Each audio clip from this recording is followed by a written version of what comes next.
galera, bem-vindos a mais um episódio do quadro Hashtag Pergunte ao Maestro. Se você é novo por aqui, já se inscreve no canal para não perder mais nenhum episódio. Corre aqui na nossa playlist que eu vou deixar linkada, faz um Maestro Flix, maratona tudo, porque eu te garanto que vale muito a pena.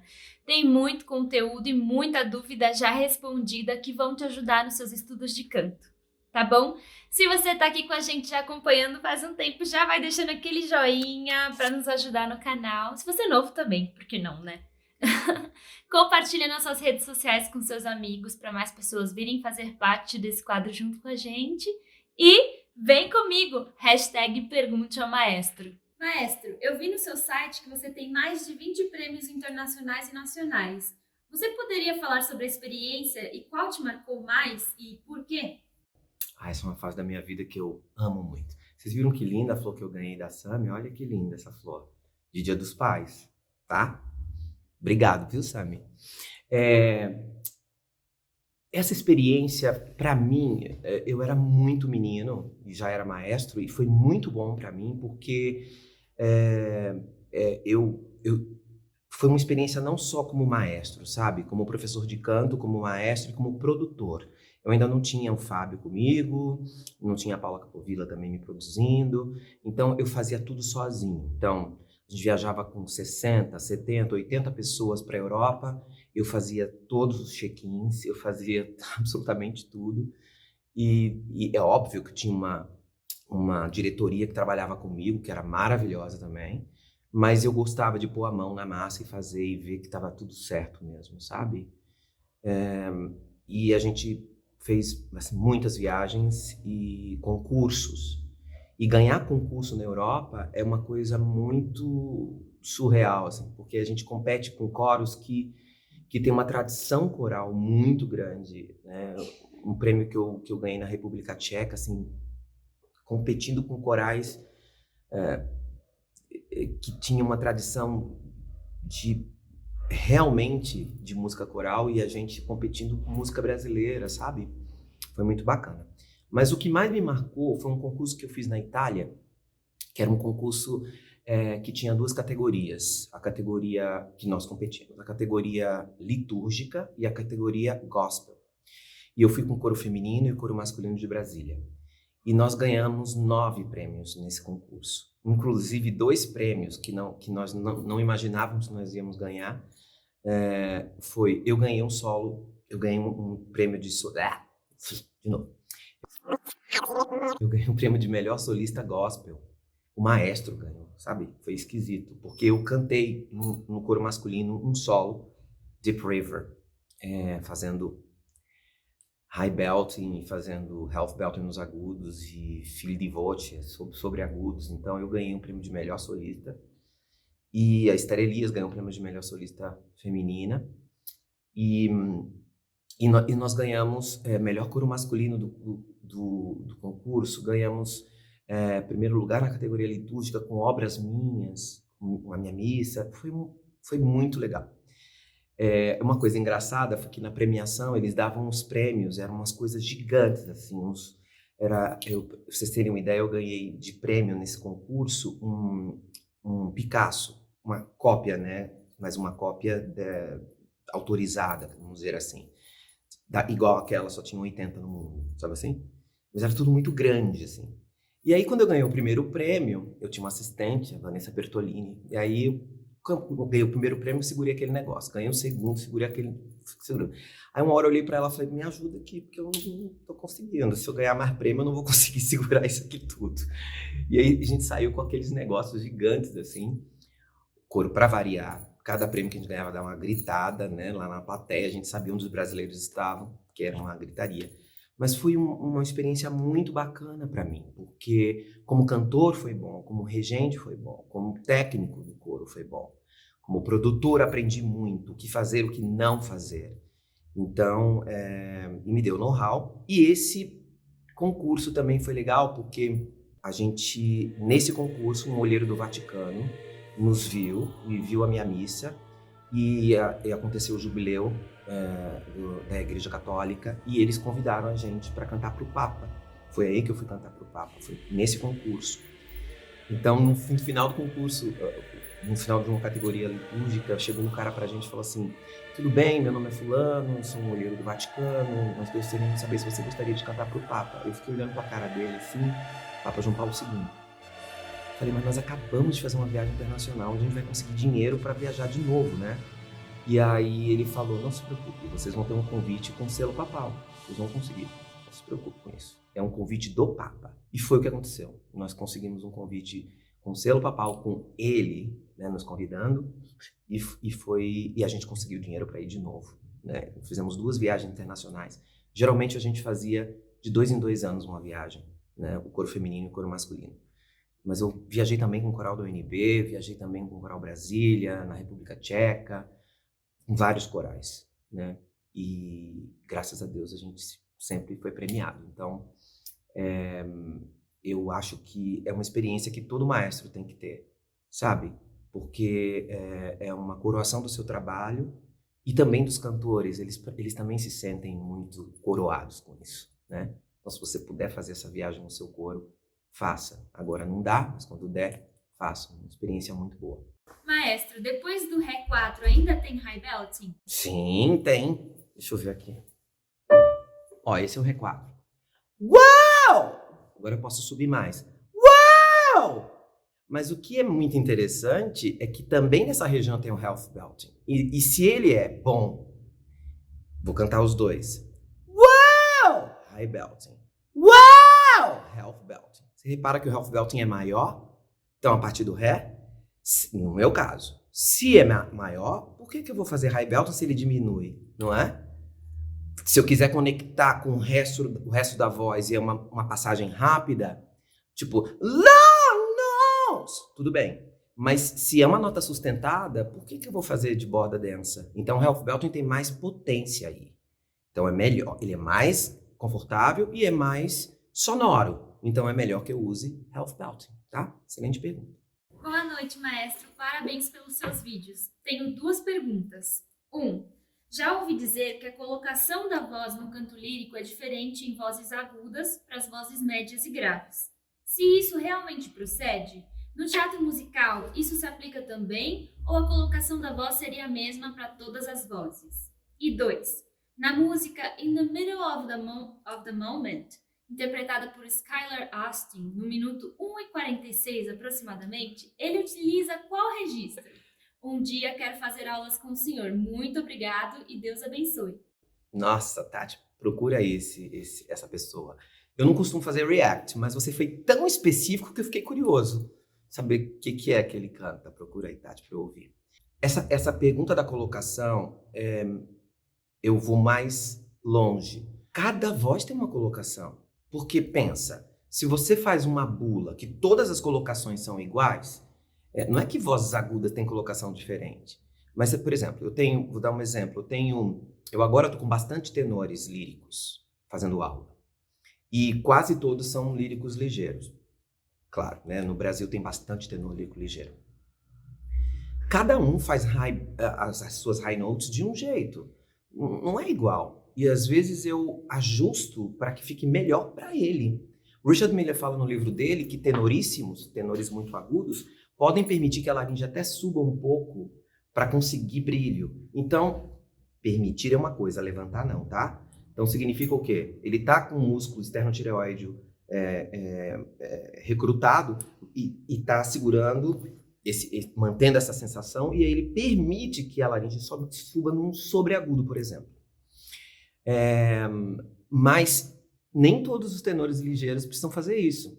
Então, o que é muito importante? Você ter conhecimento dessa vocalidade. Porque eu estou falando do tenor, porque para mim é a voz mais difícil de trabalhar, porque é a voz que trabalha com a borda densa mais aguda e a região que canta é uma região as músicas são escritas muito perto do seu passádio e ele tem que ter isso muito resolvido. Então, essa dificuldade, sim, é uma particularidade dos tenores, mas cada um tem um jeito diferente, sabe?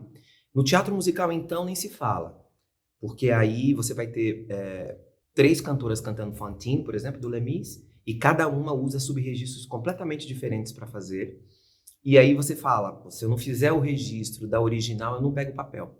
Bom, não foi isso que aconteceu no meu Lemis. Então, não tinha nada a ver com o registro original, nem de Fantini, nem de Eponine. Então, não existe isso. Não existem, na verdade, bulas, sabe? Procure não seguir bulas. E espero que você faça aula comigo. Muita gente que tá aqui no Pergunte ao Maestro, que eu vejo às vezes, fazendo perguntas, estão fazendo uma aula comigo já.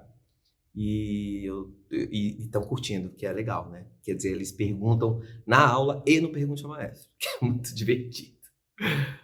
Olha, eu escutei a música, fiquei curioso, tá? Ele faz cover belt naquela nota.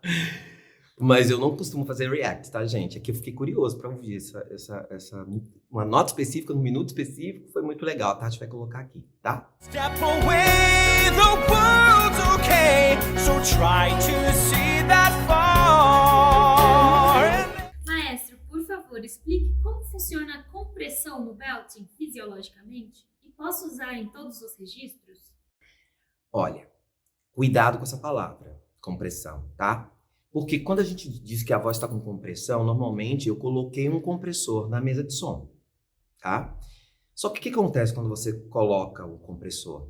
Você perde harmônicos, porque ele corta os harmônicos, certo? Alguns harmônicos você perde. Dependendo da compressão, você pode até achar que trocou de borda, sabe? Então o cantor está fazendo um esforço tremendo e a compressão está tirando a voz dele, então ele está fazendo um esforço desnecessário, porque não vai aparecer. Eu não sei se você me ouviu falando sobre isso, que os meus alunos, eu tento ensiná-los a fazer uma espécie de compressão, que significa o quê? Não deixar que a voz estoure quando ele está cantando com o microfone, para que o técnico não coloque compressor. Então, às vezes, o meu sound designer nunca coloca, porque ele sabe que eu não gosto e sabe que os meus alunos, os meus atores que estão lá, vão conseguir falar. Mas às vezes um técnico que está fazendo um som muito rápido para mim num show que não é o meu, ele tenta colocar. E eu falo, tira, deixa que ele controla. O que significa isso? Controlar harmônicos é uma característica do belting contemporâneo. Porque se você está fazendo afinação de chiaroscuro e controlando massa recrutada, você está conseguindo fazer uma espécie de compressão. Então eu digo, essa nota que você está fazendo de meia cobertura está estourando tudo aqui quando você faz. Você está cantando normalzinho, quando você faz isso, estoura tudo aqui. Dá para você diminuir um pouco essa meia cobertura? Porque isso aconteceu num show comigo com um ator, que ele tinha uma nota sustentada de meia cobertura e o técnico ficava louco. O que aconteceu com a voz dele que aqui muda? Porque tem um acréscimo de harmônicos muito grande nessa meia cobertura. Então eu falo para ele, dá para você colocar um pouquinho de twang que vai tirar esse harmônico e aí por volta de 300 Hz, sabe? Vamos tirar isso daí. E aí ele, se eu conseguir controlar isso, o técnico vai agradecer pra caramba, porque ele não precisa mexer em frequência nenhuma. Então, eu não gosto muito de usar essa palavra compressão aleatoriamente, porque o aluno pode achar que isso é comprimir, né? Então, tem muita gente que faz isso, inclusive, segura a voz. E aí, esse segurar a voz não é saudável. E outra coisa, ninguém quer cantar se segurando, né? Então, é muito ruim. Você cantar se segurando é horrível. A gente quer cantar livre, solto, que a voz saia. Então, às vezes, se o meu aluno diz para mim, eu não tenho ferramentas para fazer essa compressão, tem outra coisa que eu possa fazer?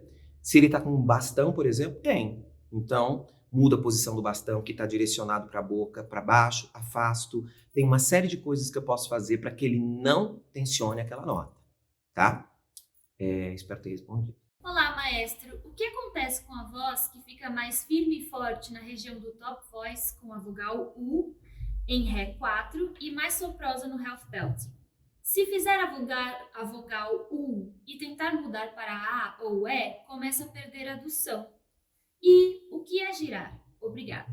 Tá, então se você perde a adução quando você está no half belting, mudando para a vogal A, significa que você não está com um bom fechamento, ou seja, pode ser que já exista uma fenda ou alguma coisa que está te impedindo de fechar, e na vogal U você fecha, porque a vogal U, sendo mais profunda e mais oscura, é mais fácil fechar, tá? Então, as vogais U e I na borda tênue são as vogais mais fáceis de fazer fechamento. Então, você vai ter brilho e fechamento nessas vogais muito mais fácil do que na vogal A. Agora, se você também pode ser uma mudança da função muscular que você não está habituado. Então, seria bom você fazer aula com um professor capacitado para que ele possa te ensinar como se utilizar da orofaringe e da boca, ou seja, a cavidade oral, para melhorar esse fechamento na vogal A, tá? Existe como. Então, a primeira coisa é avaliarmos com um exame se está tudo bem, se está fechando direito. E não adianta fazer só isso. Um exame com um médico que não seja especialista em voz, ele vai avaliar a sua laringe e vai pedir para você fazer isso. Falar falar i com a língua para fora. Você está segurando a língua. Não adianta. Você tem que fazer glissando, você tem que mostrar para ele onde estão os problemas. Olha, eu sinto que minha voz aperta aqui. Aí ele vai olhar a tua faringe. Eu sinto que eu não tenho adução aqui. Aqui acaba. Aí você está com essa língua segurando, então ele vai ver o que acontece. A laringe está subindo, ou é importante avaliar. Principalmente estroboscopia, porque na estroboscopia ele vai ver como está a vibração da prega vocal, tá? Então o exame é demorado, não é um exame simples, tá? Então vocês têm que procurar médicos especialistas em voz cantada, porque aí, eu não estou dizendo que o outro médico é ruim, é que o foco dele é outro, né? É em patologia, a pessoa está doente, está com uma laringite, está com uma coisa, ele vai avaliar. Não é avaliação de função muscular para mandar para fono, por exemplo. Então, eu tenho o meu médico, que é o meu particular, que às vezes eu tenho uma dúvida com um aluno meu, e aí eu mando para ele já com a pergunta, sabe? Para avaliar ali naquele lugar. Então, eu espero ter te ajudado. Se tiver tudo correto, um professor de belo contemporâneo vai te ajudar a melhorar essa adução.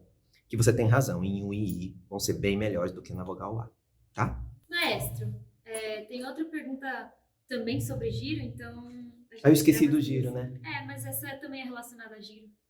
Tá bom. Maestro, poderia explicar melhor o que é esse correr a voz ou girar a voz, que você fala às vezes quando se refere ao canto lírico? Tá. Quais ajustes estão envolvidos nisso? Um grande abraço e obrigado por levar tanto conteúdo para cantores que, assim como eu, se encontram muito afastados dos grandes centros e têm dificuldade em encontrar bons professores presencialmente. Que bom, que bom. Ó, o que é giro? Cada professor de canto lírico vai dizer uma coisa sobre giro, tá? O que a gente, na verdade, entende por girar a voz? Girar a voz é encontrar um equilíbrio de chiaroscuro que permita que eu tenha uma formante de cantor e não precise de microfone. Ou seja, que a voz corra. O americano às vezes chama de ring, o ring da voz, tá? O italiano chama de squillo, que muitas vezes a gente acha que é simplesmente brilho, mas não é. Porque se você colocar twang, por exemplo, você tem brilho, mas não é isso, tá? O que o giro faz? Normalmente o professor diz, quando você pensa no fundo e a voz vai para frente, você está girando. Ou seja, você está pensando para cá e a voz está indo para lá. Isso é girar a voz, tá? Que ajustes são muito importantes para isso?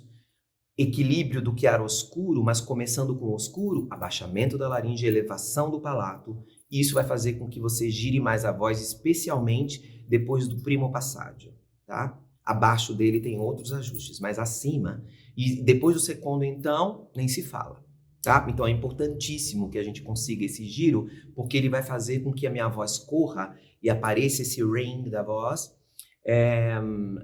sem que eu precise fazer outros tipos de ajuste, por exemplo, na fonte. Porque às vezes, vozes que não têm esse ring, quando vão cantar ópera e estão cantando com cantores que têm bastante ring, dá um certo desespero, a pessoa começa a fazer mais força. Tá? Eu já cantei, por exemplo, com vozes gigantes do meu lado e a gente tem que se concentrar em manter o nosso ring, manter o nosso giro. Não, meu professor dizia, não cante pelo seu ouvido, cante pela sensação na garganta. Ou seja, a sensação está sempre igual e gostosa, não interessa quem está do meu lado. E aí, o que eu faço? O que eu sempre fiz nos meus concertos, quando eu tenho que cantar com outras vozes? É raro, tá, gente? Porque quando eu canto com outras vozes é o quê? Missa, Messias, né? É isso. Porque ópera barroca, nunca fiz no Brasil. Então, tudo que eu fiz de ópera barroca no Brasil, eu fiz sozinho. Concertos de ópera barroca, de eras de virtuosismo do século XVIII, XVII, mas assim, nunca tive essa oportunidade. Mas quando fazia missa, por exemplo, ou um oratório, um Messias, o que eu fazia?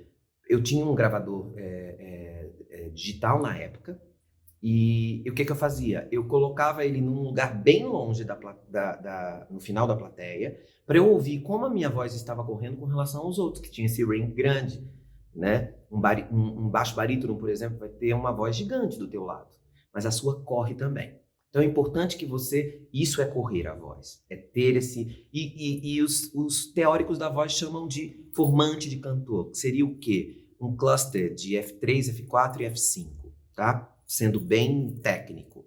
Mas para o cantor ele não pensa isso, formante de cantor, nem F3, F4, F5, ele não pensa nada disso, ele pensa assim, eu tenho que esquilar a voz.